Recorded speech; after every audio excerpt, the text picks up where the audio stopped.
देखते हैं उपसमुच्चय। उपसमुच्चय क्या होता है, परिभाषा दी गई है। यदि समुच्चय ए का प्रत्येक अवयव समुच्चय बी का भी एक अवयव है तो समुच्चय ए समुच्चय बी का उपसमुच्चय कहलाता है। ठीक है, ये तो हो गई किताब की परिभाषा, है ना। एक अपनी लिखते हैं, देखो क्या कि यदि समुच्चय ए का प्रत्येक अवयव इतना तो पूरा मिल ही गया, है ना, इतना तो पूरा मिल ही गया। ए का प्रत्येक अवयव समुच्चय बी में है तो समुच्चय ए समुच्चय बी का उपसमुच्चय, समुच्चय ए समुच्चय बी का उपसमुच्चय कहलाता है। देखो दोनों एक ही बातें लिखी हैं, ये अलग शब्दों में लिखा, ये अलग शब्दों में लिखा कि समुच्चय ए का प्रत्येक अवयव समुच्चय बी में है तो समुच्चय ए समुच्चय बी का उपसमुच्चय कहलाता है। जैसे हम उदाहरण लिखें, उदाहरण में लिखा एक समुच्चय ए 1 2 3 और एक समुच्चय बी 1 2 3 4 5। अब देखो क्या, अब पहली वाली अगर हम परिभाषा देखें कि ए का प्रत्येक अवयव बी का भी एक अवयव है तो ए का प्रत्येक अवयव बी का भी एक अवयव है। और जो हमने अपने मन से लिखी वो क्या कि ए का प्रत्येक अवयव समुच्चय बी में होना चाहिए तो ए के सभी अवयव जो है वो समुच्चय बी में होना चाहिए, तब ए बी का उप समुच्चय कहलाता है। देखो उप का मतलब होता है उप का भाग,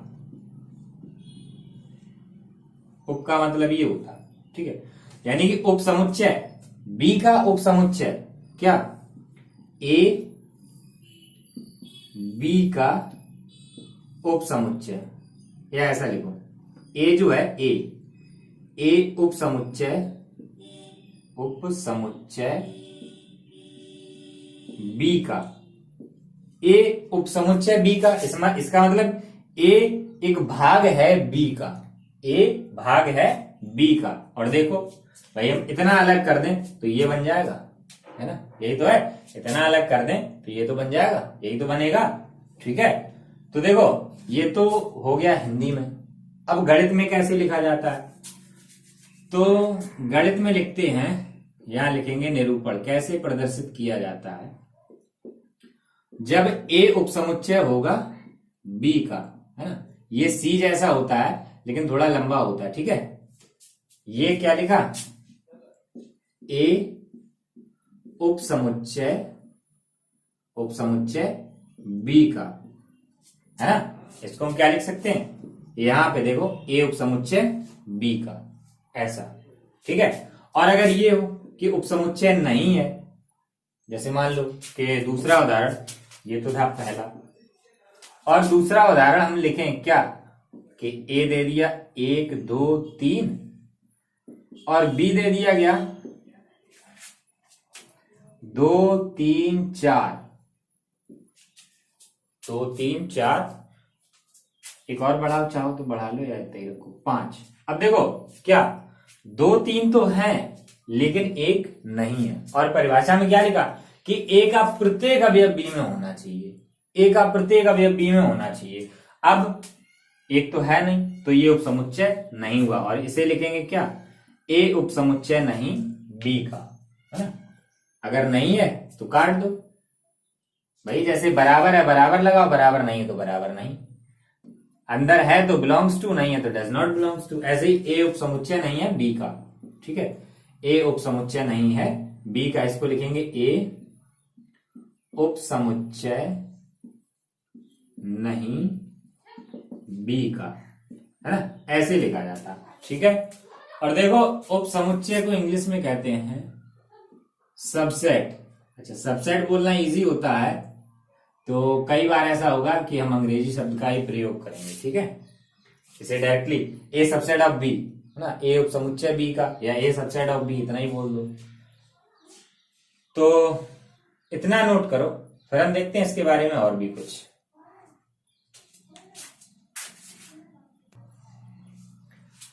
अब देखते हैं उपसमुच्चय से संबंधित कुछ बिंदु। नोट नीचे, पहला है कि कोई भी समुच्चय हो वो खुद का उपसमुच्चय होता है। कोई भी समुच्चय खुद का उपसमुच्चय होता है कि जैसे हमने देखा ए, 1 2 3, और दूसरा भी यही है 1 2 3। ठीक है, हम कहें ये वाला ए जो है, ये वाला ए इस वाले ए का उपसमुच्चय है। कैसे कि देखो ए का प्रत्येक अवयव बी में है, ये ए का प्रत्येक अवयव ए में है ना। ए का देखो 1 2 3 1 2 3, तो ये कोई भी समुच्चय खुद का उपसमुच्चय होता है। तो दूसरा फाई जो है, फाई क्या होता है? रिक्त समुच्चय है ना। रिक्त समुच्चय किसी भी समुच्चय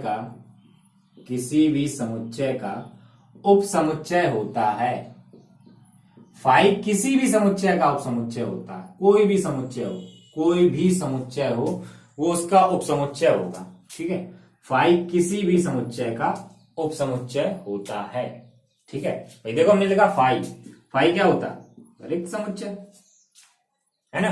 फाई क्या होता है? रिक्त समुच्चय। अब देखो इसमें कौन सा अवयव? कोई अवयव नहीं, तो देखो इसके प्रत्येक अवयव इसमें है, इसमें कोई अवयव है ही नहीं, तो इसके सभी अवयव ए में है।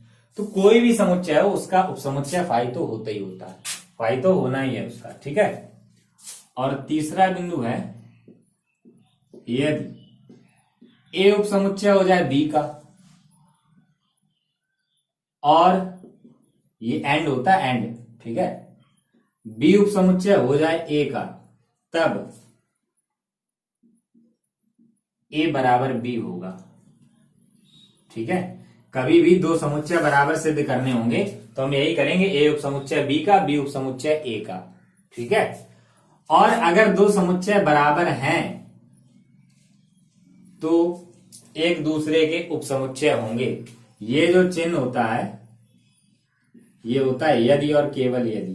थोड़ा सही से बनाए इसको।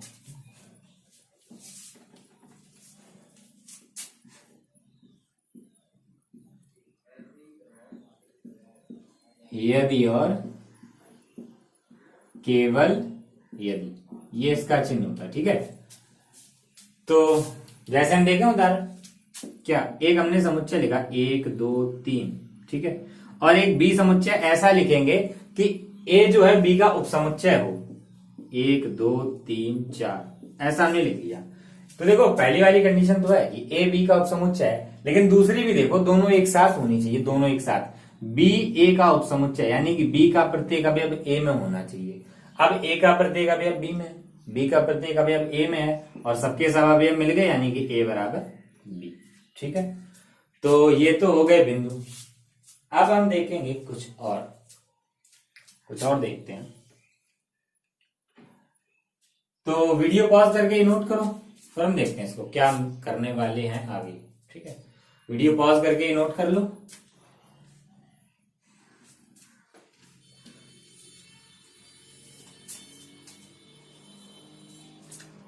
अब हम देखेंगे कि एक समुच्चय दिया गया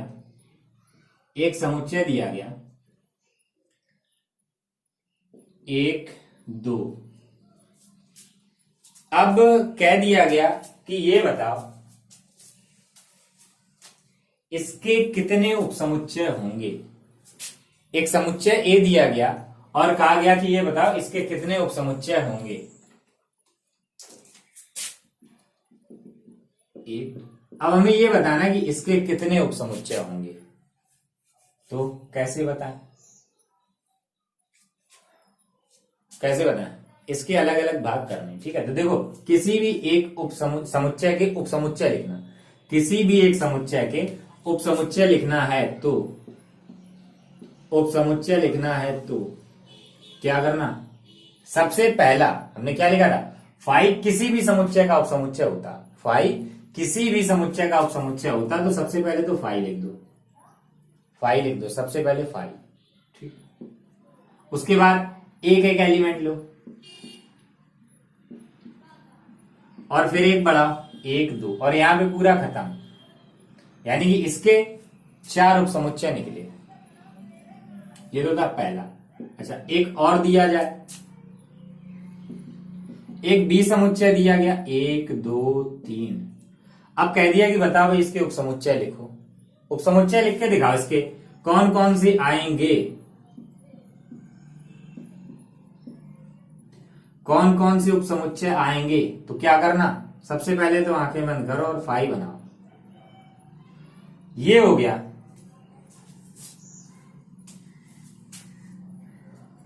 फाई क्यों? क्योंकि फाई किसी भी समुच्चय का उपसमुच्चय होता है। ठीक है, अब पहले एक एक अवयव लिखो, फिर एक बढ़ाओ, यानी कि 2 2 अवयव लिखो। 1 2, 1 3 और क्या 2 3 लिख गए, 2 2 लिख गए सभी। अब एक साथ एक और बढ़ाओ, 1 2 3, है ना। अब 3 के अलावा तो कुछ है ही नहीं, तो यहीं पे खत्म। तो देखो जब 2 अवयव थे, चलो अच्छा एक और करते हैं, इसके अलावा तीसरा करते हैं। हमें समुच्चय लिखने हैं फाई के, यानी कि रिक्त समुच्चय के उपसमुच्चय लिखने हैं। उपसमुच्चय, रिक्त समुच्चय के, इसके उपसमुच्चय। तो सबसे पहला क्या, आंखें बंद करो और फाई लिखो। सबसे पहला हमने लिख दिया फाई, सबसे पहला तो यही, आंखें बंद करो और फाई लिखो बस। अब क्या इसमें कोई अवयव है? कोई अवयव है क्या इसमें? कोई अवयव नहीं, कोई अवयव नहीं, तो फिर हमें आगे लिखना ही नहीं। ठीक है, तो हमें आगे नहीं लिखना। चलो एक और देखते हैं। एक समुच्चय दिया गया डी, जिसमें लिखा 1। इसके उपसमुच्चय लिखें, अगर इसके अगर उपसमुच्चय लिखें तो सबसे पहला क्या, फाई। फिर हम लिखते हैं एक एक अवयव, तो एक, अब एक ही अवयव है तो यहीं तक। ठीक है, एक ही अवयव है तो यहीं तक। अब देखो क्या हुआ इसमें,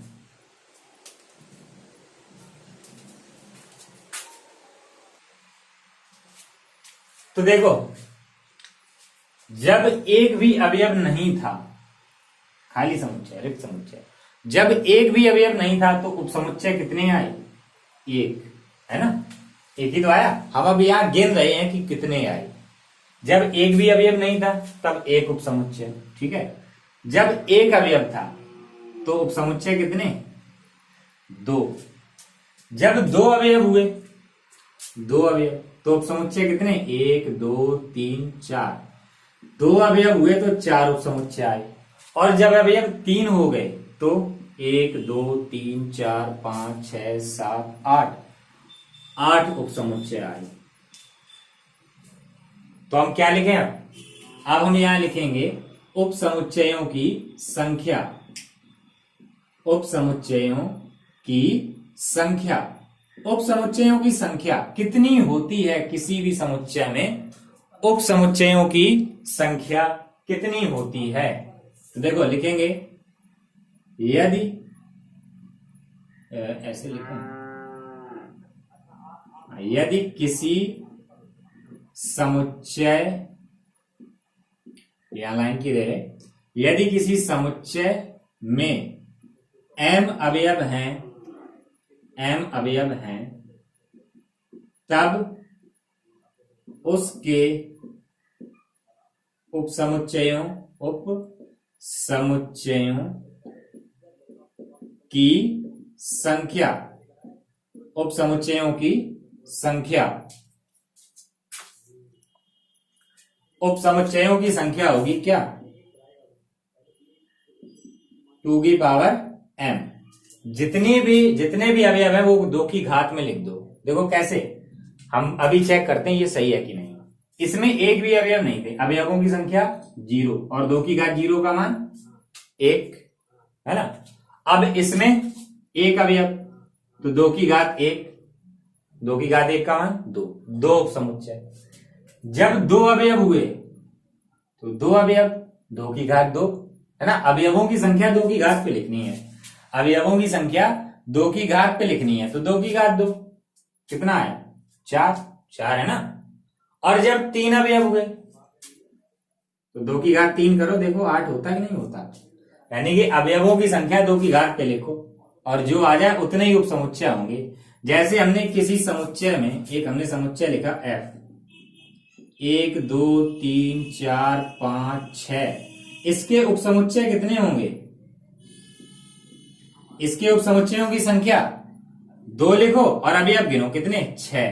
2 की घात 6 उपसमुच्चय होंगे यानी कि 64। ठीक है, तो किसी समुच्चय के उपसमुच्चयों की सिर्फ संख्या पूछी जाए कि कितने होंगे तो अभी आप गिनो और 2 की घात पे लिख दो, और अगर उपसमुच्चय पूछे जाए तो ऐसे लिखने। ठीक है, तो वीडियो पॉज करके नोट करो, फिर देखते हैं आगे क्या है। अब देखते हैं एग्जांपल नंबर 9। देखा, नीचे लिखे समुच्चयों पर विचार कीजिए और 4 समुच्चय दिए गए हैं, 5 A B C, ये दिए गए 4। ठीक है, और हमें प्रत्येक समुच्चय युग्म, ये 2 दिए गए, इनके बीच में या तो उपसमुच्चय है या नहीं है, यही भरना। ठीक है, उपसमुच्चय होगा या नहीं होगा। अब हमें खुद ही पता करना है कि नहीं है, तो कैसे पता करेंगे कि जो दिया गया वो देखो उसका प्रत्येक अवयव दूसरे में होगा या नहीं होगा। तो सबसे पहला है 5 और B। इसमें तो बिल्कुल 100% आएगा। क्यों? क्योंकि 5 सभी का उपसमुच्चय होता है, कुछ भी हो 5 तो, कोई भी समुच्चय हो 5 तो उसका उपसमुच्चय होता ही होता है। ठीक है, ये हो गया पहला। अब देखो दूसरा A B, क्या देखो A B का उपसमुच्चय है क्या? ए में 2 अवयव हैं, दोनों इसमें हैं, एक है लेकिन 3 नहीं है, 3 नहीं है, इसका मतलब क्या? ये उपसमुच्चय नहीं है, ए बी का उपसमुच्चय नहीं है। अब देखो ए सी, क्या ए सी का उपसमुच्चय है? ए में अवयव 1 3, 1 3 इसमें रखे, हाँ है 1 3 है, देखो है 1 3। ए के दोनों अवयव सी में है, अब ए के सब अवयव सी में मिल गए तो ए जो है वो सी का उपसमुच्चय है, ए सी का उपसमुच्चय है। अब देखो क्या बी सी का उपसमुच्चय है? बी में अवयव 1 5 9, देखो 1 5 9, बी का प्रत्येक अवयव सी में है, बी का प्रत्येक अवयव सी में है तो बी सी का उपसमुच्चय हो गया। ठीक है, हमें यही देखना था सबके सब अवयव मिल जाए तो उपसमुच्चय होगा। अब यहीं पे देखते हैं उदाहरण नंबर 10, एग्जाम्पल नंबर 10। ठीक है, कहा गया मान लीजिए ए एक समुच्चय दिया गया AEIOU और एक समुच्चय बी दिया गया ABCD। तो कहा गया क्या ए बी का उपसमुच्चय है? तो बताओ क्या ए बी का उपसमुच्चय है? ये पूछा गया है या नहीं है? नहीं है, ए बी का उपसमुच्चय नहीं है, यानी कि क्या ए बी का उपसमुच्चय नहीं है। नहीं है तो क्यों नहीं है? कारण बताओ। कारण में क्या लिखें? कारण में क्या लिखें? देखो ए का सिर्फ एक ही अवयव मिल रहा है, ए बी में है ना, एक ही तो मिल रहा है, बाकी कोई भी नहीं मिल रहा। तो क्या लिखें कि समुच्चय ए का प्रत्येक अवयव समुच्चय बी में नहीं है। बस ये हो गया कारण, ये कारण हो गया बस। और हमने पहले ही बता दिया कि ए बी का उपसमुच्चय नहीं है, तो दोबारा ऐसा नहीं लिखेंगे कि समुच्चय ए का प्रत्येक अवयव समुच्चय बी में नहीं है तो ए बी का उपसमुच्चय नहीं है, ये तो हमने पहले ही लिख दिया है ना, इतना लिख दो हो गया। तो वीडियो पॉज करके नोट करो, फिर देखते हैं आगे।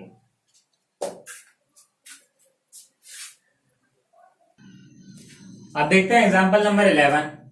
कहा गया मान लीजिए ए बी सी 3 समुच्चय है, यदि ए बिलोंग्स टू बी, ए जो है वो बी के अंदर है और बी सी का उपसमुच्चय है, तो क्या ए सी का उपसमुच्चय होगा? यदि नहीं तो एक उदाहरण दीजिए। देखो ये होगा या नहीं होगा ये हम उदाहरण से ही पता करेंगे, एग्जाम्पल से ही पता कर सकते हैं हम इसको, ये ऐसा होगा या नहीं होगा जब ये 2 कंडीशन होंगी। तो पहले हम 3 समुच्चय लिखेंगे जो दिया गया उसके आधार पे कि ए बिलोंग्स टू बी हो और बी उपसमुच्चय सी का, इसके आधार पे लिखेंगे। अब देखो इसमें बहुत कुछ नया सीखने को मिलेगा, अभी बहुत कुछ सीखने को मिलने वाला है इसमें।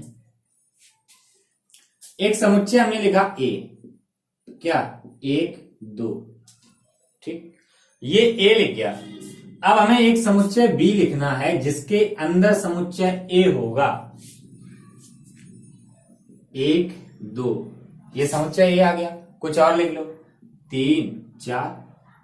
अब देखो ये हमने समुच्चय बी लिखा, लेकिन ये इस बात को नहीं मान रहा। इसका कहना है कि ए जो है वो बी में नहीं है। समुच्चय ए समुच्चय बी में नहीं है, और आप कह रहे कि ये दो अवयव रखे तो हैं। देखो देखो, अभी बात ये है कि ए उपसमुच्चय है बी का, क्योंकि ए का प्रत्येक अवयव बी में है। अभी ये बात है, लेकिन हमें ये लेके नहीं चलना, हमें ये लेके नहीं चलना। हमारी बात ये है कि ए पूरा बी के अंदर होना चाहिए। ए समुच्चय, एक समुच्चय दूसरे समुच्चय के अंदर, एक समुच्चय दूसरे समुच्चय के अंदर। अब ये बात हट गई। अब ये बात है, अगर हम बी के अवयव अलग अलग लिखें, ठीक है, बी के अवयव देखो 3 बिलोंग्स टू बी है, 3 जो है वो बी के अंदर है, 3 बी के अंदर है, 4 बी के अंदर है, 1 बी के अंदर नहीं है, 1 बी के अंदर नहीं है, 1 ना 2 है बी के अंदर, पूरा 1,2, ये पूरा एक साथ है तो है बी में, ये पूरा एक साथ है, ये एक अवयव है, ये एक अवयव है, अवयव, ठीक है, ये एक अवयव है, ठीक। ये लिखा तो बी का एक अवयव है। लेकिन अगर हम इसको ऐसा कर दें, अब ये उपसमुच्चय हो गया। ध्यान से देखना, ध्यान से देखो, हम क्या कर सकते हैं। 3 बिलोंग्स टू बी है और हमने ऐसा कर दिया 3। अब हमने ये एक समुच्चय में लिखा, देखो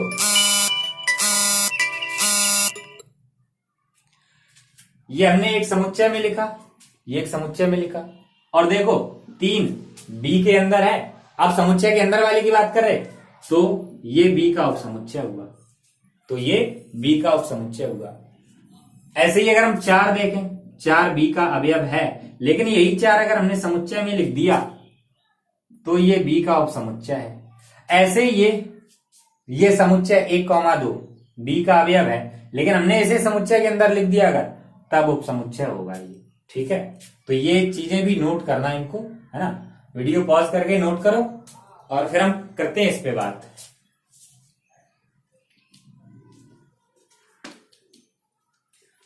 अब देखो क्या, हमने बी लिख लिया ऐसे कि ए इसके अंदर है। अब हमें सी लिखना है, एक समुच्चय जिसका उपसमुच्चय होगा बी, है ना, बी उपसमुच्चय सी का, यानी कि बी का प्रत्येक अवयव सी में होना चाहिए, बी का प्रत्येक अवयव सी में होना चाहिए। तो बी के सबसे पहले बी के ही अवयव लिख लो, क्या 1,2 3 4, और चाहो तो कुछ एक्स्ट्रा लिख लो, ये लिखे, ठीक है। अब हमसे पूछा गया क्या ए उपसमुच्चय है सी का, बताओ। ए उपसमुच्चय सी का, ए क्या है, ए 1 2। अच्छा, अगर हमें सी के उपसमुच्चय लिखने हो तो कितने होंगे, पहले सी में अवयव बताओ कितने हैं, अवयवों की संख्या, अवयव कितने हैं गिनो, 1 2 3 4 5 6। गलत, ठीक है। अवयव गिनो, 1 2 3 4 और ये पूरा 1, 5, सिर्फ 5 अवयव हैं, 5 अवयव हैं। इसमें भी कितने, 4 अवयव हैं, इसमें 2 अवयव हैं, ठीक है, इसमें 2 अवयव हैं, इसमें 4 अवयव है, सॉरी 4 नहीं है, इसमें 3 अवयव हैं, 1 2 और ये पूरा 3, ठीक है, 3 अवयव है इसमें 5 अवयव। तो देखो क्या ए का प्रत्येक अवयव सी में है, क्या ए का, देखो ए के अवयव कौन कौन से, 1 2, क्या ये सी में है, नहीं है। 1 belongs to C, 1 belongs to C, इधर देखो 1 बिलोंग्स टू सी है या 2 बिलोंग्स टू सी, नहीं है, ये दोनों ही नहीं, पूरा 1,2 बिलोंग्स टू सी है। इसका मतलब क्या, ए बिलोंग्स टू सी, ए जो है वो सी में है, ए सी का उपसमुच्चय नहीं है, ए सी का उपसमुच्चय नहीं है, ए जो है वो सी का एक अवयव है। ठीक है, तो हमने कह दिया कि ए सी का उपसमुच्चय नहीं है, उदाहरण देना था, हमने ये उदाहरण दे दिया। ठीक है, तो वीडियो पॉज करके नोट करो, फिर देखते हैं आगे।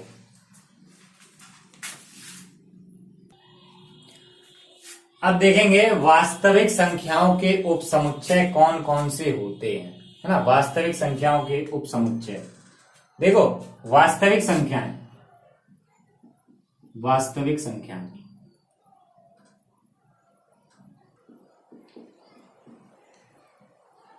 वास्तविक संख्याएं कितने प्रकार की, हमने स्टार्टिंग में ही पढ़ा था समुच्चय में, जब शुरू किया था तो क्या दशमलव वाली,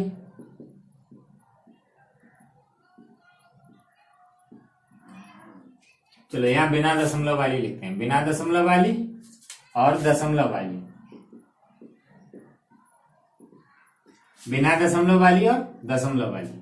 अब बिना दशमलव वाली संख्याओं में क्या था, बिना दशमलव वाली -3, -2, -1, 0, 1, 2, 3, 4, और इन्हें क्या कहा जाता है, पूर्णांक, है ना। बिना दशमलव वाली संख्याओं को क्या कहते हैं, पूर्णांक। और किससे प्रदर्शित करते, जेड से। वास्तविक संख्याओं को किससे प्रदर्शित करते हैं, आर से। वास्तविक संख्याओं को आर से प्रदर्शित किया जाता है। ठीक है, अब देखो ये वाले ऋण पूर्णांक यानी क्या, जेड माइनस, ये वाले धन पूर्णांक यानी कि जेड प्लस,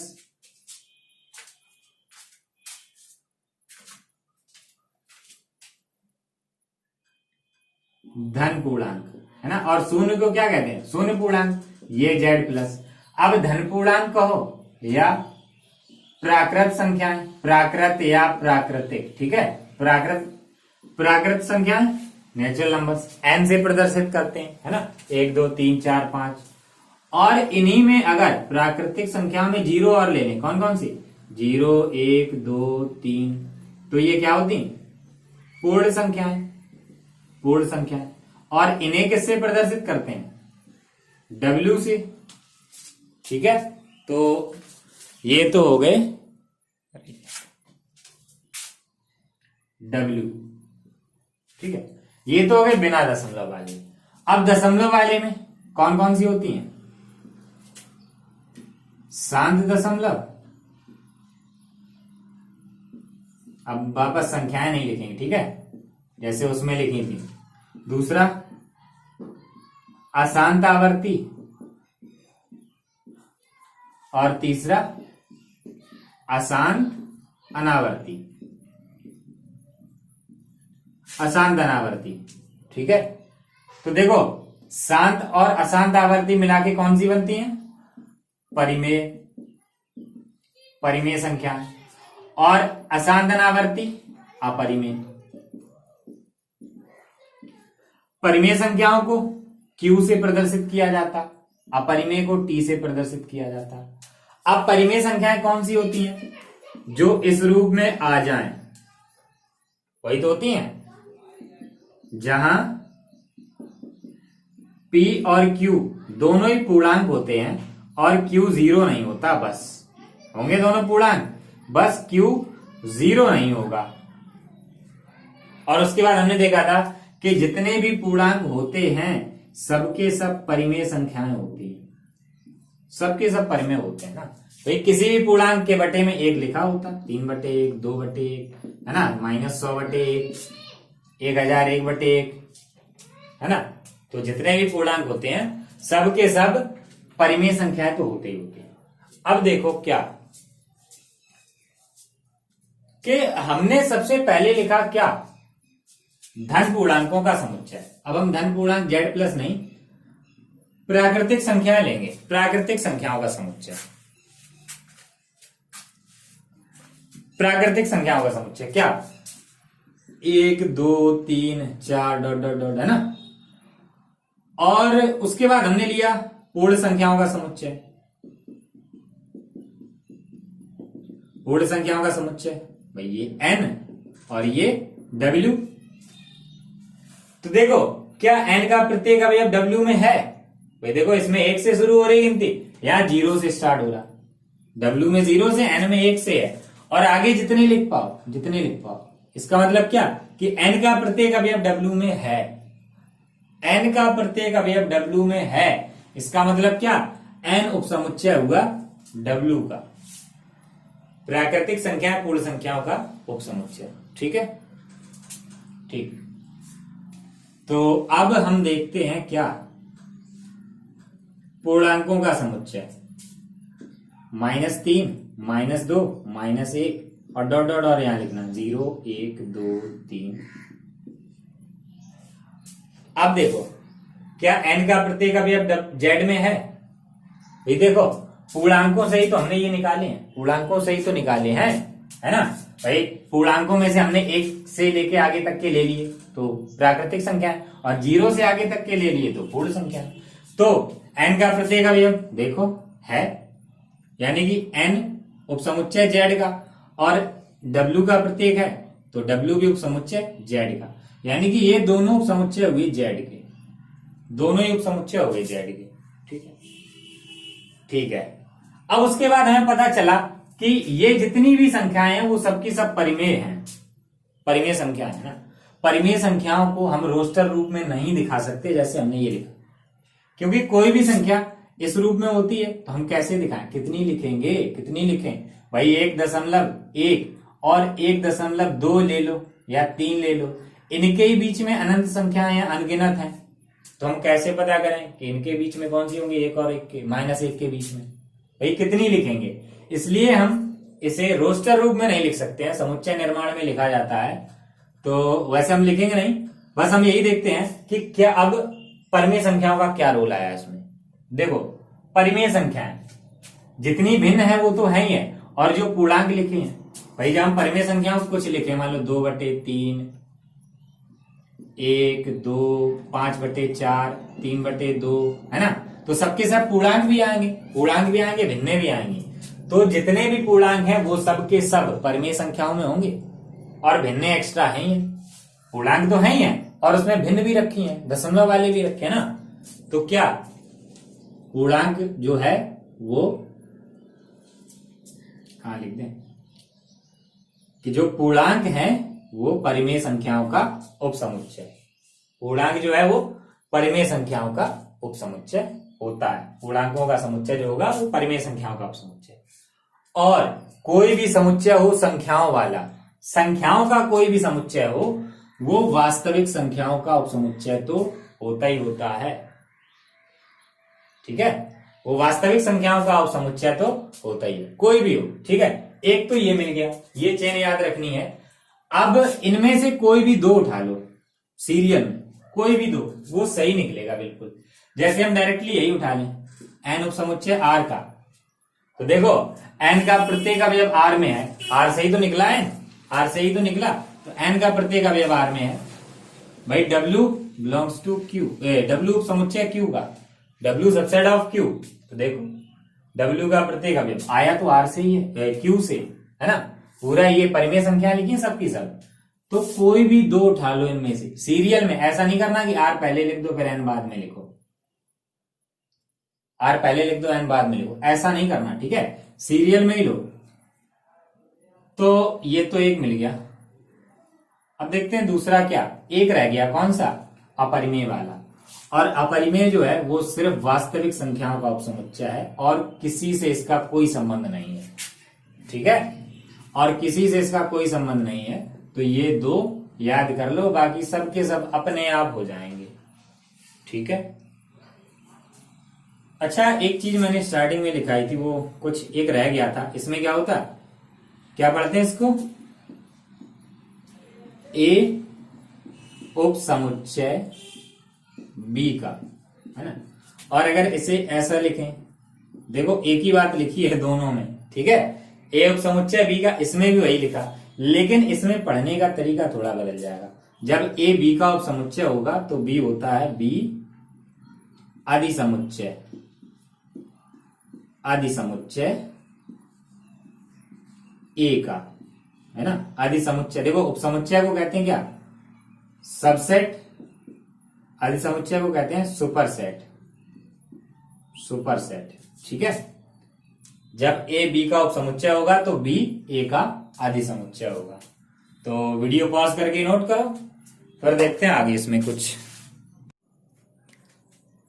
अब देखो, अंतराल आर के उपसमुच्चय के रूप में, वास्तविक संख्याओं के उपसमुच्चय के रूप में अंतराल देखेंगे। अंतराल क्या होता है, उससे पहले अगर हम एक चीज देखें कि एक संख्या रेखा,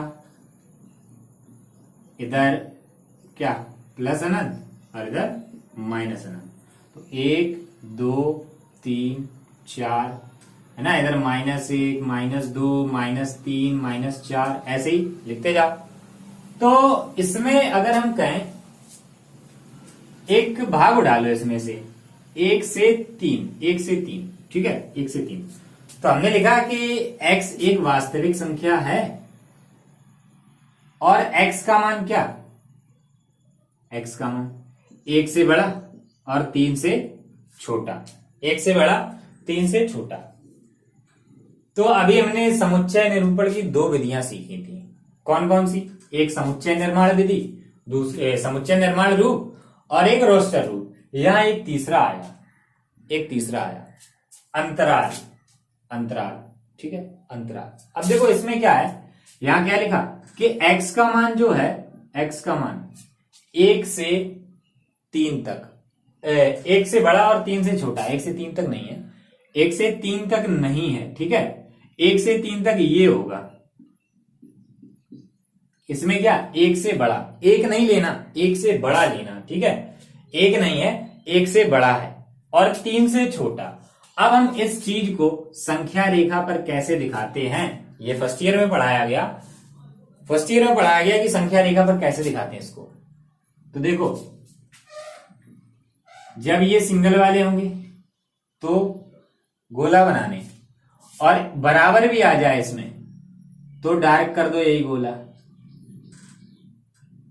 ये जो है ये क्या बोले जाते हैं, नॉट, और ये डॉट, ठीक है, ये डॉट बोले जाते हैं। अब हमें दिखाना है इसे कि x का मान 1 और 3 के बीच में, 1 और 3 नहीं है। अब 1 के बाद पहली संख्या कौन सी होगी हमें नहीं पता, तो 1 पे कर दिया जाएगा गोला और 3 पे कर दिया जाएगा गोला। 1 और 3 नहीं है, बाकी सभी हैं इनके बीच के, 1 से 3 के बीच के सबके सब है। ये हमने संख्या रेखा पर प्रदर्शित कर दिया है। अच्छा, अगर इसको करना हो तो, इसे करना हो तो कैसे करेंगे, देखो संख्या रेखा बनाओ, 0 1 2 3 4 और इधर प्लस इंफिनिटी, इधर माइनस इंफिनिटी। तो देखो 1 और 3 भी 1 से 3 तक, 1 से 3 तक, और पूरा डार्क कर दो इसको। ये हमने इसे प्रदर्शित कर दिया संख्या रेखा पर, ठीक है। अगर ऐसा हो जाए क्या,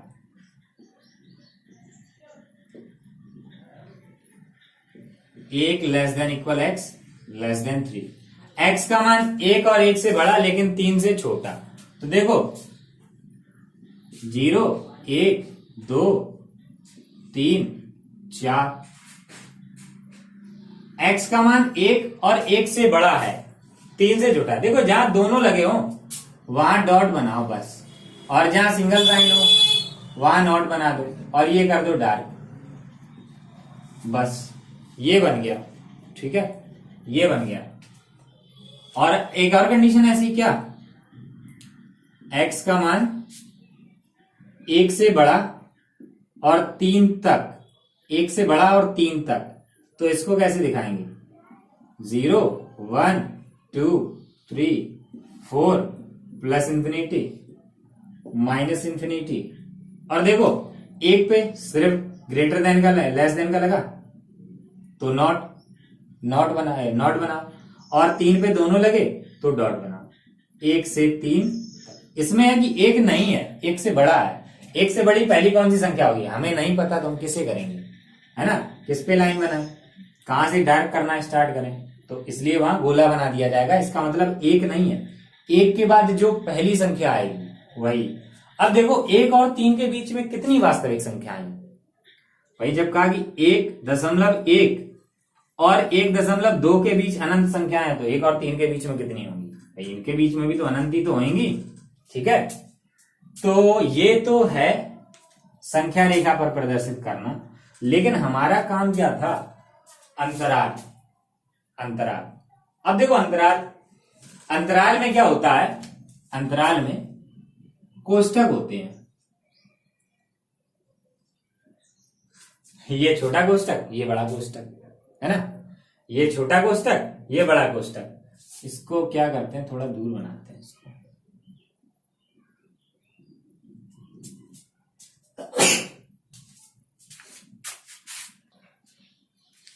तो देखो जब बड़ा कोष्ठक होगा तो बोला जाता है बंद अंतराल, और छोटा कोष्ठक तो खुला अंतराल। खुला अंतराल। अब देखो इसका प्रयोग कब किया जाता है? जब सिर्फ ग्रेटर देन लेस देन होगा तब हमें छोटे ब्रैकेट का यूज करना, और जब इनमें बराबर भी लग जाए तो बड़े वाले ब्रैकेट का यूज करना हमें। ठीक है, बड़े वाले ब्रैकेट का यूज करना। ठीक है, तो देखेंगे सबसे पहले इसमें क्या कि x बिलोंग्स टू 1 3, यानी कि इसमें एक है 1 से बड़े और 3 से छोटे, 1 और 3 के बीच, 1 और 3 के बीच, इसे पढ़ा जाएगा। देखो अंतराल को इंग्लिश में कहते हैं इंटरवल। ठीक है, इंटरवल। तो हम इसे अंतराल ना कह के इंटरवल ही बोलेंगे, क्योंकि इंटरवल इजी रहता है बोलने में। इसे कहा जाता है खुला अंतराल, यानी कि ओपन इंटरवल। Open interval. ठीक है, चलो ये हो गया। अब इसमें क्या, देखो डबल लगे, इक्वल भी लगा इसमें, तो बंद वाला लगाओ। ये 1 से 3 तक, दोनों में अंतर है, 1 और 3 के बीच 1 से 3 तक, इसे बोला जाएगा क्या? बंद अंतराल, यानी कि क्लोज इंटरवल। Close interval. ठीक है, अब आ जाओ इस पे। तो देखो 1 पे डबल है तो 1 की तरफ बड़ा वाला, और 3 पे सिंगल है तो 3 पे छोटा वाला। अब देखो इसे क्या बोलेंगे? इसे क्या बोलेंगे?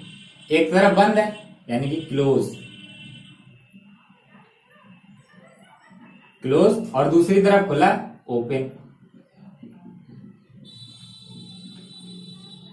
Close open interval, close open. ठीक है, और इसमें देखो 1 की तरफ खुला, 1 की तरफ सिंगल लगा तो एक की तरफ खुला, और 3 की तरफ बड़ा, बंद। तो इसे पढ़ेंगे क्या? ओपन। ओपन क्लोज, पहले ओपन है तो ओपन। ठीक है, और देखो ये जो खुला अंतराल होता है उसको हम इस तरह से भी दिखाते हैं। बड़ा ब्रैकेट जो होता है उल्टा कर दो, हम चाहे तो इसको ऐसा लिख सकते हैं क्या? 1 और 3 की तरफ ये वाला बना दो, ये क्लोज ओपन है। इसमें इसको चाहो तो ऐसे लिख दो, 1 और 3 की तरफ क्लोज, है ना?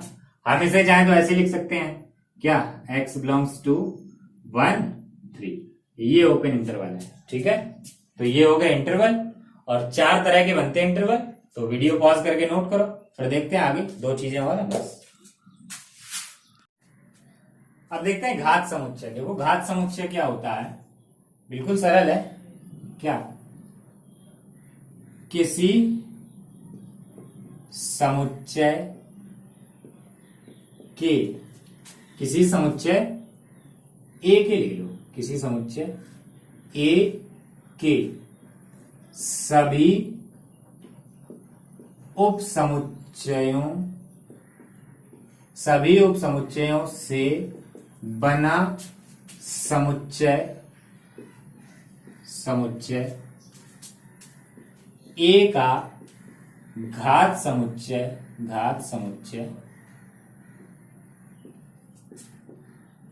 कहलाता है ना? और इसे PA से प्रदर्शित किया जाता है।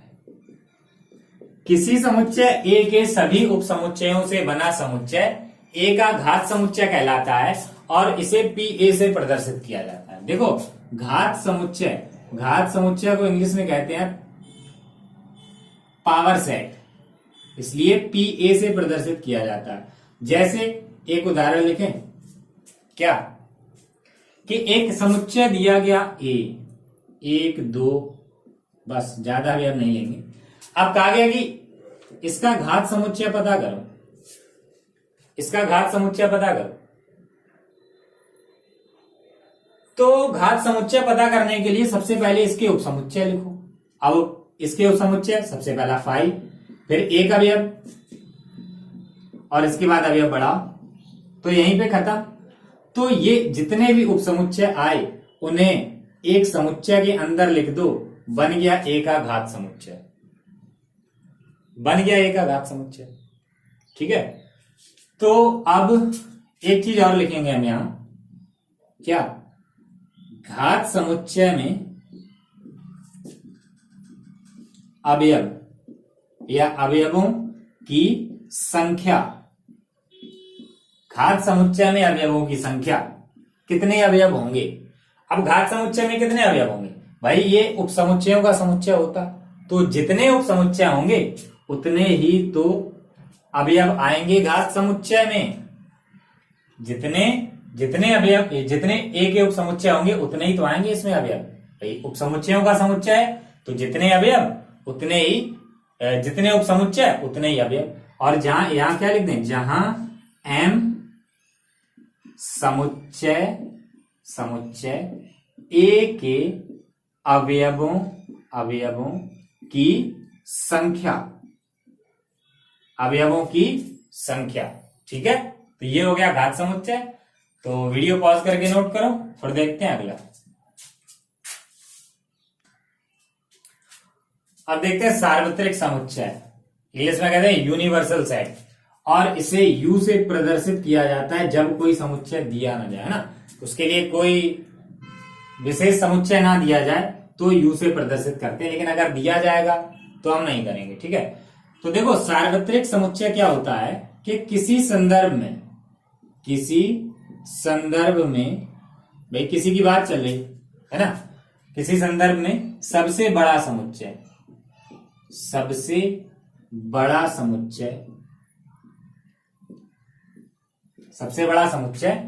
सार्वत्रिक है, सार्वत्रिक समुच्चय होता है। जो सबसे बड़ा होगा वही सार्वत्रिक समुच्चय होगा। जैसे हमने बात की संख्याओं की, अब प्राकृतिक संख्याओं के लिए सार्वत्रिक समुच्चय क्या होगा, संख्याओं का सबसे बड़ा समुच्चय क्या होता है, आर, या कोई इससे बड़ा लिख दो, है ना। अलग संख्याओं के लिए हमेशा सार्वत्रिक समुच्चय आर होता है, क्योंकि आर से बड़ा कोई भी संख्याओं का समुच्चय है नहीं है।